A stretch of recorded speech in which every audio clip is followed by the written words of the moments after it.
Hello everyone, I'm Teacher Michelle and welcome to another episode of Unang Math. In this episode, our lesson is about application of linear equations, and this will be the part 1 of this topic. In this episode, we will be solving various worded problems about linear equations.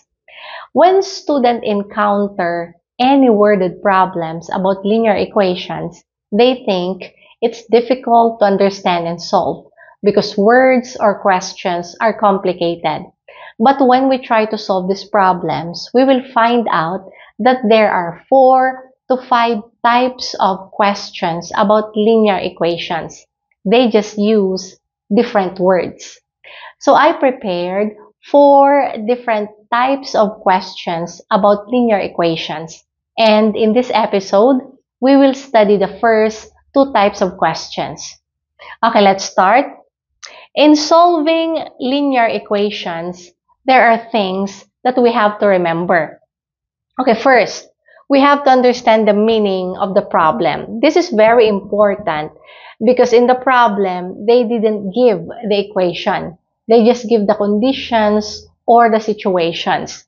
Understanding the meaning of the problem involves drawing pictures or representing the given in an understandable or easier way. And also, we have to remember that we have to let x be what we're trying to find. Okay, second, we have to set up linear equation according to the meaning of the problem. This is the most important thing that we have to remember and do because if our equation is not correct, then we will not be able also to get the correct answer. Okay, third, solve the linear equation. And finally, verify that the solution fits the meaning of the problem. We can do this by substituting the value of x in our equation. Okay, let's have the first type of problem. And this is about a problem involving consecutive numbers. We have here 2 consecutive integers, 2 consecutive even numbers or odd numbers, and 3 consecutive integers. When you encounter these phrases in problems, these are about linear equations. Okay, let's explain. What does it mean by 2 consecutive integers? When we say consecutive integers or consecutive numbers, these numbers follow each other in increasing order. Example for 2 consecutive integers, 4 and 5. In solving 2 consecutive integers, we have to decide which among this number will be our x. Okay, since the gap is 1, okay, let's say this is x. To find this number, this is x plus 1. But if this is our x, to find this number, this is x minus 1. What about an example for 2 consecutive even numbers? Okay, let's say 2 and 4. Okay, it's the same thing. If this is x, to find this number, or this number is x plus 2. Why x plus 2? Gap between these two numbers is 2. If this is x, then this is x minus 2. Okay, for odd numbers or 2 consecutive odd numbers, example 5, 7. So if this is x, then this is x plus 2. Gap between these two numbers is 2. Okay, if this is our x, then this number is x minus 2. Example for 3 consecutive integers. 4, 5, 6. If this is our x, then this number is x plus 1. This number is x plus 2. What about if this is our x? So this number is x minus 1 and this number is x minus 2. For you to understand better the concept about consecutive numbers or integers, let's answer this simple problem here. Find the 2 consecutive rational numbers whose sum is 45. So first, we have to understand this problem. It's asking us to find the 2 consecutive rational numbers whose sum is 45. Okay, two consecutive rational numbers. Sum, meaning this number plus this number is equal to 45. Okay, let's decide which among this number is x. Okay, let's say this is x. So that means this is x plus 1. So our equation would be x plus 1 is equal to 45. Let's solve x plus x. This is 2x plus 1 equals 45. Okay, we have to transpose or move 1 on the other side. So 45 minus 1. So 2x is equal to 44. To find the value of x, divide both sides by 2. So x is equal to 22. If x is equal to 22, or if this is 22, that means this number is x plus 1. So 22 plus 1, 23. So the two consecutive rational numbers are 22 and 23. Okay, to check the answer, 22 plus 23, this is equal to 45. Okay, let's move on to the next type of problem. This is about a problem involving digits. Okay, example. We have here the tens digit. This is represented by variable x. The units digit is represented by variable y. When we say tens digit, this is the digit in the tens place. Units digit is the digit in the ones place. So if we're going to write this one, this is x, y. But take note, this digit in the tens place is not just x. Okay, example, 63. Okay, we know that this digit in this tens place is not just 6. This is actually 60. So this is 6 times 10. So 6 times 10 plus 3 equals 63. So that means x here is 10 times x. So 10 times x plus y. Okay, let's give an example. There are two natural numbers with a unit of 4. Find this number if the sum of their digits is 4 times their value. Okay, let's understand this problem.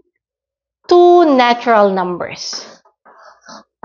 Okay, we have two natural numbers with a unit of 4. Unit of 4 meaning to say 4 is in ones place. So 4 is here. So that means this is our x. Okay, find this number if the sum of their digit is 4 times their value. Sum of their digits, that means x plus 4.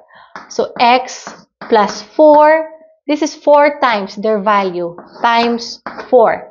Okay, this is equal to this one. Okay, but take note, this digit in the tens place is not just x. Since this is in the tens place, this is 10 times x. So 10 times x plus 4 equals, we have x plus 4 times 4. So this is 10x plus 4. This is, okay, 4x plus 16. Okay, move or transpose 4 on the left side, positive 4 on the right side. So we have 10x, okay, minus 4x equals 16 minus 4. 10x minus 4x, this is equal to 6x. 16 minus 4 is 12. Okay, divide both sides by 6. So x is equal to 12 divided by 6. The answer is 2. So x is 2. So this number is 24. Okay, x is 2. X is 2. 2 plus 4 is 6. Times 4, 24. So 24 is equal to 24. So this is correct. Okay, now let's answer this problem here. Let's find the number when the number subtracted by 6 from its 5 times is 15 greater than twice the number. So this number is x. So this number subtracted by 6. So x minus 6 from its 5 times. So this is 5x minus 6. Okay, this is 15, meaning this is equal to 15 greater than twice the number. So 15 greater than 15 plus twice the number, 2 times the number. The number is x. So 15 plus 2x. So this is our equation. Okay, now we have to move 2x on the left side and negative 6 on the right side. So 5x minus 2x is equal to 15 plus 6. Okay, let's simplify. This is 3x. 15 plus 6, 21. Divide both sides by 3. So x is equal to 7. So find the number. The number is 7. Okay, let's see. 5 times 7 is 35 minus 6, 29. So 2 times 7 is 14 plus 15, 29. So this is correct. Okay, let's move on to the next problem.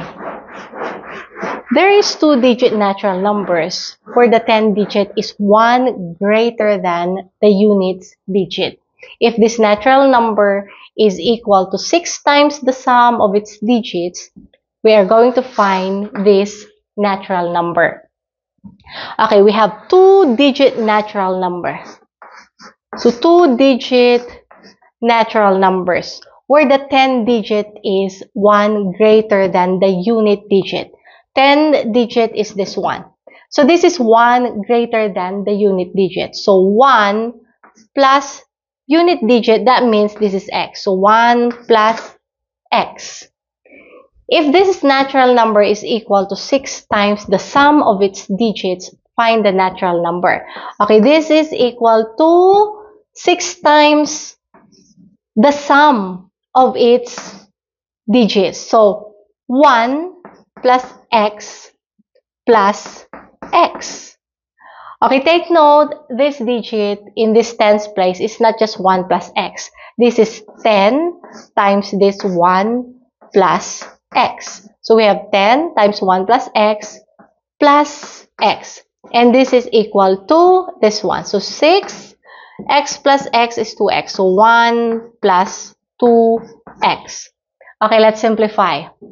So this is 10 plus 10x plus x is equal to, okay, we have 6 plus 12x.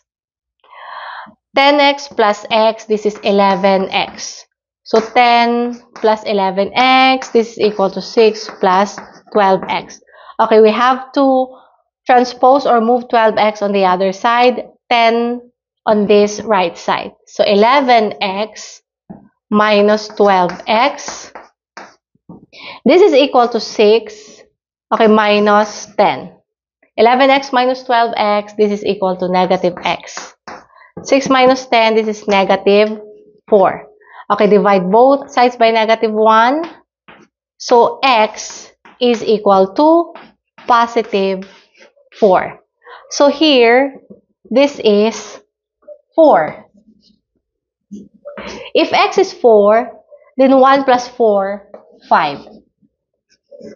So the natural number is 54. Okay, let's see. 1 plus 4 is 5. 10 times 5 is 50. Plus 4, 54. How about here? 2 times 4 is 8. 8 plus 1, 9 times 6, 54. So the natural number is 54.